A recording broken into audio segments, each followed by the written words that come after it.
This is the Angels Postcast, your instant game reaction for the Los Angeles Angels. Part of the Locked On Podcast Network. Your team every day. Hell has frozen over. Miracles exist. The Angels have won a baseball game for the first time in an eternity. What's going on, Halo Nation? What's going on, Halo hopefuls? And welcome back to the latest edition of the Locked On Angels Postcast, coming at you live, as always, after every single Angels game, and finally after a win right here on the Locked On Angels YouTube channel, and after the fact, both on the channel and wherever the heck you get the Locked On Angels audio podcast feed. If you don't know who I am, what's going on, everybody? My name is Gavin Carlson, former credentialed journalist in the LA area, spent 4 years covering UCLA sports with the Daily Bruin, and now in year 2 with the Locked On Podcast Network, where it's your team every day. Our team is the freaking Angels, and after 7 consecutive losses, 7, the Angels do it. The Angels get it done, finally. Saturday night at the Big A, and they're able to beat the Detroit Tigers, the 21-12 Detroit Tigers coming into this one, 5-2 on Saturday night. Kyle Hendricks absolutely deals. The bullpen is protected by a huge bottom of the 6th inning, and the Angels, despite not really doing much for the first 5 innings, are able to earn the win. I love seeing some of the delusional jokes in here. Obviously, they're jokes, but 7-game win streak incoming. Christopher's saying playoffs. People asking, rightfully so, can we keep this up? Right. And I do unfortunately see some people in here like Angel Antonio saying, Gavin, I don't know what happened to the Clippers. Yes, I am wearing my Clippers merch here today. Unfortunately, the funeral for my other employer, the Los Angeles Clippers.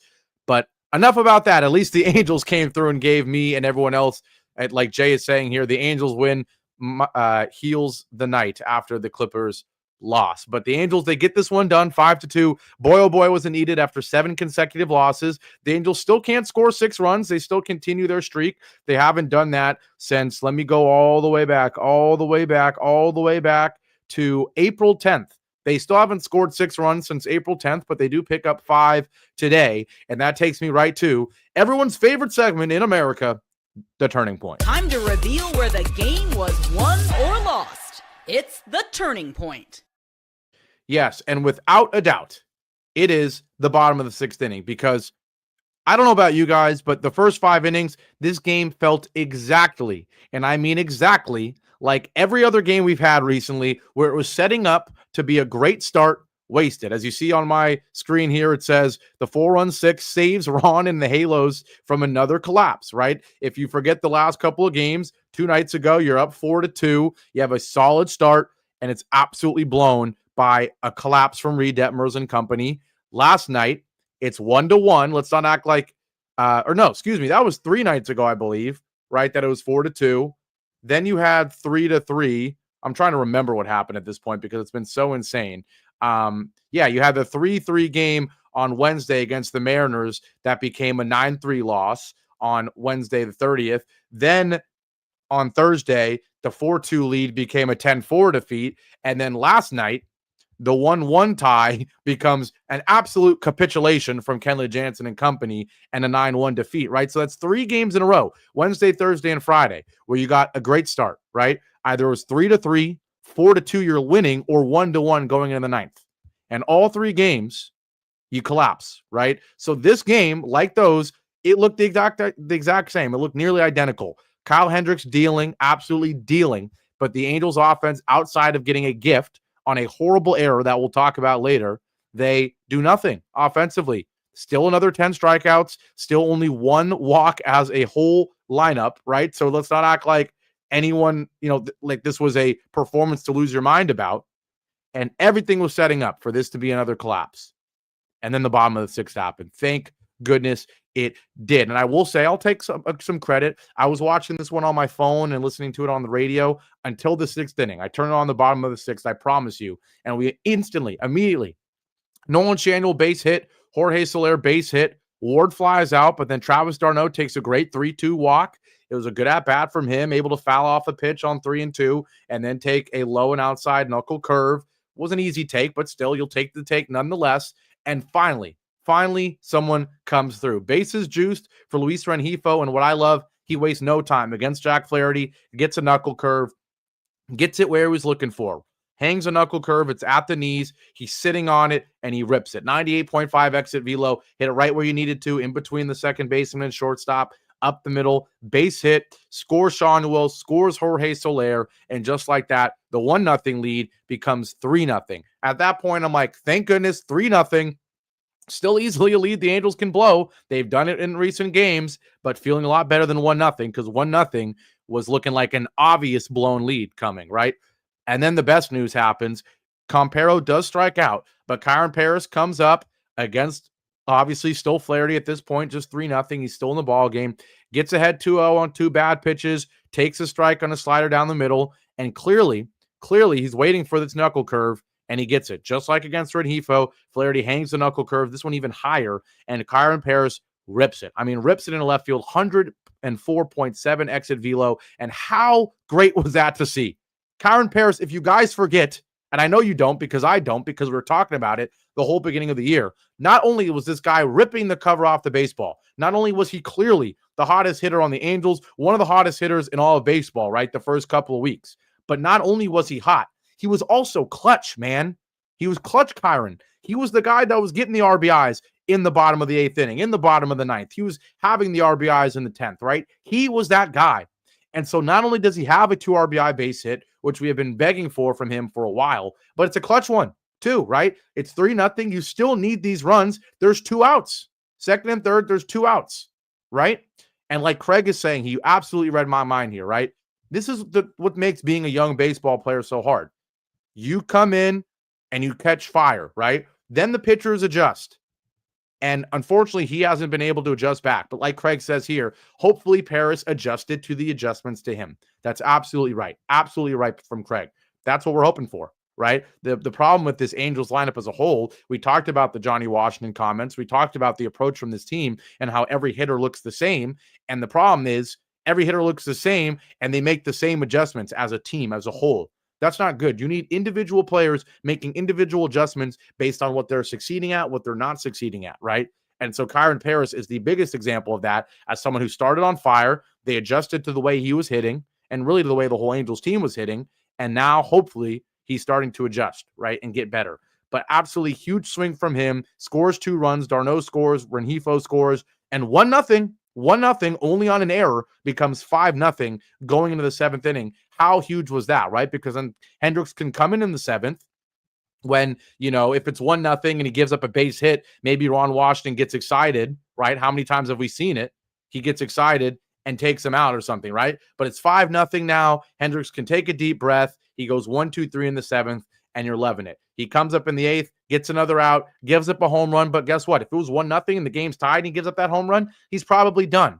Thank goodness you're up 5-0, so he can do that. He can stay in, get another out. And yes, he does give up a base hit. Still thought he should have been allowed to finish the 8th, but fine. Brock Burke comes in, finishes out.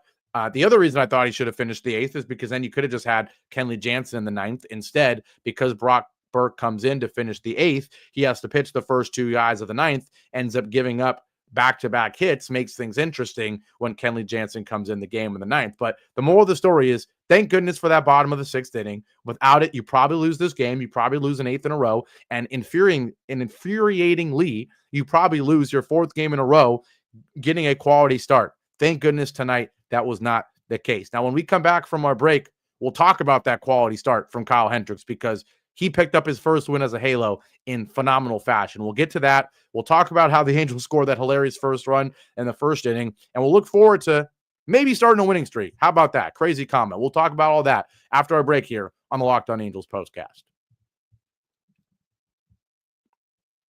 Now, just like yesterday, today's show is brought to you by Amazon Fire TV Stick 4K. Did you know your Fire TV is also an Xbox? Turn any TV into your gaming and entertainment hub with Fire TV Stick 4K devices. No console required. Just grab your paired controller, subscribe, or sign in to Xbox Game Pass Ultimate with EA Play included, and you're ready to go. Dive into hundreds of premium titles, including EA Sports College Football 25, the best video game of all time. And boy, oh boy, I can't wait for College Football 26 coming, I think, in a month from now. You can do that. You can do Call of Duty or anything else. It's as easily as you stream your favorite shows. How do you game when you're not in front of your main setup? Hotel stays, family visits, just like this one, or even just the bedroom. Hello, look where I'm at right now in my Bay Area bedroom. Well, the Fire TV Stick 4K makes it possible to keep playing from almost anywhere. If you already have a console, it's more affordable and easier to travel with than having a console, right? So even if you have one, it's still worth it. And if you ever wanted to try out Xbox games without the big upfront investment of a console, the Fire TV Stick 4K can be a low pressure, low cost way to start exploring. So head to Amazon.com/Fire TV Locked On to get started. Xbox Game Pass Ultimate subscription and compatible controller required. Available on select devices, including Fire TV Stick 4K 2nd Gen, Fire TV Stick 4K Max 1st and 2nd Gen, and Fire TV Cube 3rd Gen. Back here live on, and yes, I can finally say it, a victory edition of the Locked On Angels Postcast. Hallelujah, hallelujah. It happened. The Angels snap a 7-game skid with a 5-2 win over the Detroit Tigers at the Big A on Saturday night. And without a doubt, we talked about the bottom of the 6th inning, probably the reason they didn't blow this game, right? But without a doubt, the reason they won it is because of our... This is the Locked On Player of the Game.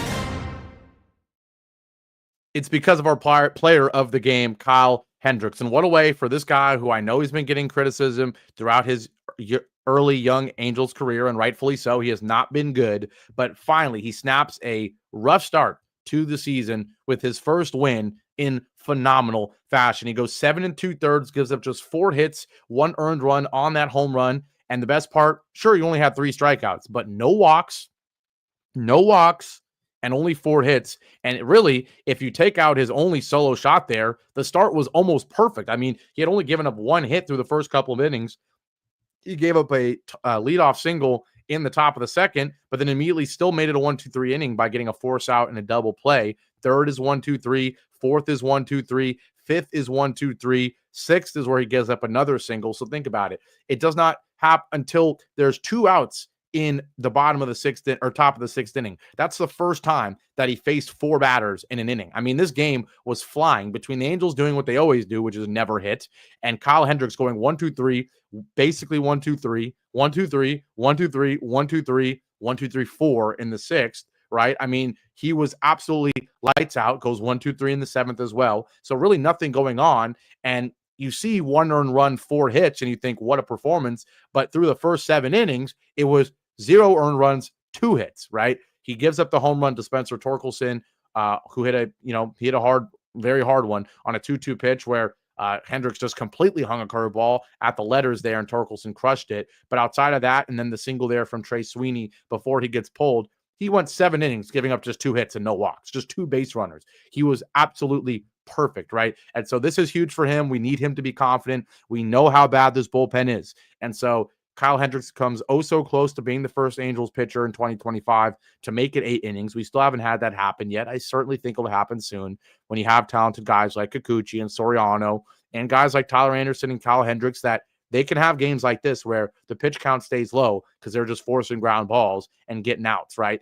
But shout out to him, able to make it so that, instead of having 3 relievers come in where anytime you see 3 Angels relievers, there's a good chance at least one of them is going to blow up, right? But when you only have to see 2, and one of them is with 1 out in the 9th already when Kenley Jansen comes in, that's not enough for the Angels to choke and blow a lead. So shout out to Kyle Hendricks. He absolutely got the job done. Extremely efficient. I mean, extremely efficient. We know how efficient you have to be in order for Ron Washington to give you a chance to go deep in a game with how sensitive he's been to high pitch counts, right? But Kyle Hendricks, he did end up pitching 102 times in this game, but it really was only because of that 7th inning. Other than that, he was absolutely lights out. So I know people were rightfully criticizing him. The biggest difference in this one was the walks, right? If you don't remember, his last 4 starts in the month of April, right? He's only had 5 starts in the month of April. His last 4, 2 walks, 3 walks, 2 walks, 5 walks.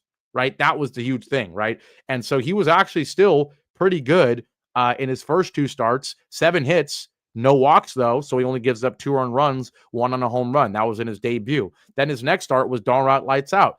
2 hits, 2 walks, no runs, right? But then he kind of fell off. The last 3 starts of his Young Angels career, 4 hits, 5 earned runs because he had 3 walks and gave up a home run. That was in just 4 innings against the Astros. The ERA jumped from 1.64 to 4.2. Then it rises even more against the Giants, goes just 5 innings, 4 hits, but another 2 walks, gives up another home run, 3 earned runs there, goes up to 4.5, and then it balloons up to 6.65 because of his April 25th start in Minnesota, where he goes just 3 innings, gives up 3 hits, 5 walks, gives up a home run, hits 2 batters, and gives up 7 earned runs. And if you don't remember, that was the game where the Angels did not give their team the right amount of rest that you should have had, where you played a Thursday night game against the Pirates at the Big A. You fly to Minnesota for a Friday day game against the Twins, and unsurprisingly, the whole team, including Kyle Hendricks, they were awful, right? So you scrap that start. Other than that,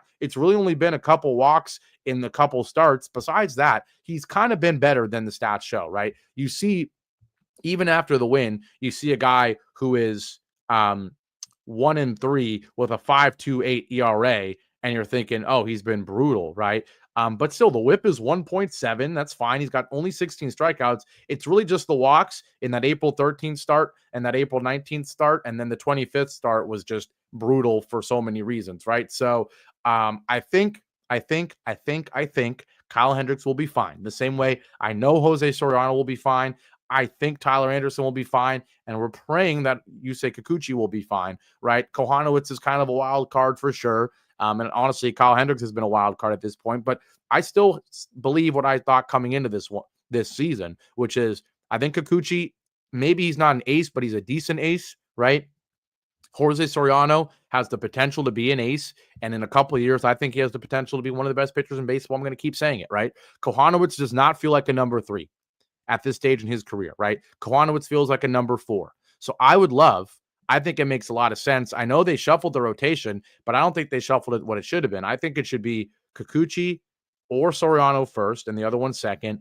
Then I think it should be Tyler Anderson third because he's honestly been the second best pitcher. I think you put him third.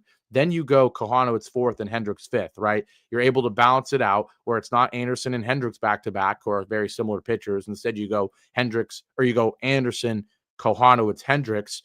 I think that's what makes the most sense. So that's my opinion on the rotation.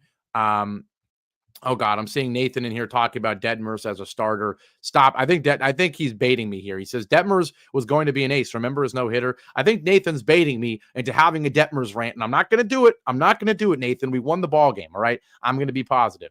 But boy, oh boy, if I see stuff like that, I might get into another Detmers rant. Moral of the story, I think the rotation will be fine. I really do. I think that's a solid 5. Especially if Hendricks can use this start to, continue things for him, I think we'll be absolutely fine. Now, I'm going to briefly talk about the lineup in case you missed the way the Angels got their first run of the game. It was honestly pretty hilarious. In the bottom of the second inning, Kyren Paris comes up and he hits one into the outfield, and the 2 Pirates fielders collide pretty ridiculously, drop the ball, and are able to allow Travis d'Arnaud to score off a Kyren Paris weak fly ball. So we will certainly take that. We'll look at the lineup here quickly. Neto goes 1 for 4. He immediately started the game with a leadoff single. Other than that, he didn't do anything, but that's fine. He's still working into things. 1 for 4 is good from him. I'll take it for right now. Nolan Schanuel was arguably the player of the game as a hitter. He goes 3 for 4, scores one of the runs. The average is up to 250. You love to see that. The OPS is still sub 700 because he doesn't do much else other than get base hits. But he had a stretch here the last couple of games where he was actually the only guy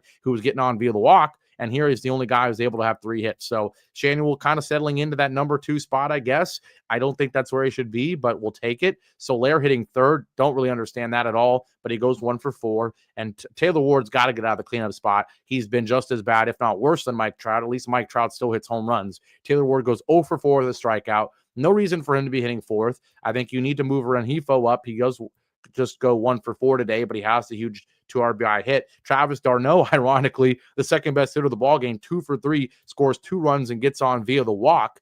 But I think obviously that's O'Hoppe's spot. I know we talk about the lineup every game. At this point, as much as I still don't think Neto should be the leadoff hitter, because I would love to see him come up with an opportunity to get some RBIs. I think he's our best hitter with runners in scoring position. I think he's our best hitter at getting an RBI double when there's a runner on first, or getting a 2 RBI double when it's first and second, something like that, right? I would love to see Neto hitting second, maybe even third, dare I say. But I do see what Ron Washington's thought process is. Neto, he's going to make contact. He's not going to look at strike three, and he's your best hitter right now. So get him the most at bats as possible. Fair enough, right? Neto in the leadoff spot. Would still love it to be Rengifo second, but right now he's got Sean, excuse me. I think you got to have Ohapi, who's slowly been heating up a little bit. I think he's got to jump Taylor Ward. Obviously, eventually Trout will be back in this lineup. Knock on wood. And at this point, who even knows? But I think the lineup obviously is still weak. I think Taylor Ward is still better than the guys hitting 7 through 9, but he's not hitting right now. So at least he's got to move down to 5, maybe even 6. And you think about moving up, Ohapi and Rengifo to make sense of things for now. But with all that being said, we're going to quickly look forward to tomorrow's game. The Angels do have an opportunity now to start a win streak, as silly as it sounds. You break a 7-game losing streak, and now you have to start thinking about putting some wins together. Of course, this team is not good enough to win 7 in a row or anything, but you look at tomorrow's game, it's going to be a tough one. You got Olsen for the Tigers. He's 3-2 with a 3.55 ERA. Kohanowitz up for the Angels, just 1-4 with a 5.29 ERA, but you're coming off a win. You're still at home. It's a Sunday day game at the Big A. We see crazy things happen in Sunday day games. Maybe it can happen again tomorrow night. But with all that being said, we're going to wrap this one up. Angels pick up the win. Thank goodness. Thank goodness we pick up the win. And we'll continue things tomorrow as always. If you don't know, it's a 1:07 first pitch. So expect me to be live, or obviously right when the game ends. That'll probably be around 3:45, something like that. Let's see if the Angels can make it 2 in a row, get to 5 games below 500, and maybe get some positive mojo going into an off day on Monday, and the Blue Jays coming to town for 3 Tuesday through Thursday before the Orioles next weekend. But with all that being said, we're going to wrap this one up. Angels win 5-2. Shout out to Kyle Hendricks. Shout out to Kyren Paris and Luis Rengifo. And let's get a win tomorrow. Let's pick up a series win, guys. I mean, we haven't done that in forever, right? And we have an opportunity to do that right now if we can win tomorrow. So let's pick up a series win. Shamelessly, we'll take it, right? Or not a series win, excuse me, a series draw. I forgot this is a 4-game set. We lost the first 2, but let's get a draw. Let's win tomorrow. We'll take a 2-2, and then I'm calling it right now. If we win on Sunday, I'm calling it series win against the Blue Jays Tuesday through Thursday. Call me crazy, all right? But shout out to everybody. Shout out to all the kind words. Craig here saying look forward to a win video, and we finally got one. Everyone saying good night. Gavin the man, all that good stuff. I really appreciate it. You guys are always amazing. So it's been a rough weekend for me personally, honestly. Obviously, like I said, I'm here because of an illness in the family and everything. But you guys are bringing me some happiness and some joy every day. So absolutely appreciate you guys so much. I'll be back here tomorrow. People saying I'm crazy for calling a series win Tuesday through Thursday. I said only if we win tomorrow, okay? This team is very much a streaky team, obviously. I think this is still, like last year, a team that's off of vibes, right? And vibes more than anything else. So if the vibes are high after a win tomorrow, I'm calling 2 out of 3 against the Blue Jays. If we lose tomorrow, darn it, we might get swept by the Blue Jays. Call me. That's not me being a fair weather or me being polarizing or anything like that. That's how this team operates. It's how they've operated last year. They're a young team. They're an emotional team. They're a streaky team, all right? But that's all I'm going to say for now. See you tomorrow afternoon, hopefully after an Angels win. Have a great Saturday night, because for once it's after a win. And I'll see you here tomorrow. Take care, everybody. Have a